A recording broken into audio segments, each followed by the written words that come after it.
Oh, pag mamadaling siya daw, maunahan na ng mga manguha. Kinuha na kanya. Kaso parang bubot pa. Lagot ka. Okay, bubot pa. Oh, ayan. Oo, malalaki na eh.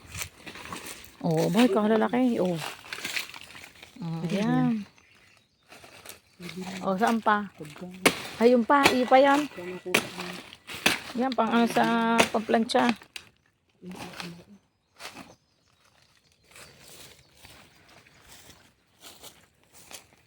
Hira, hira. Lagyan mo ng hara. At tayo maghahanap pa din. Baka mayroong sa ilalim ng puno ng sagingan. Tabi-tabi po. Oh. Ayun oh, may puso. Kaso walang panungkit, may puso.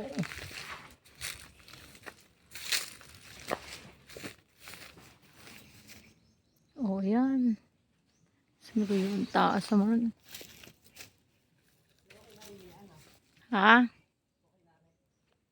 Tibain mo na lang isa-isa dyan. Aray ko po, at mayroong mga niyog-niyog eh. Oh.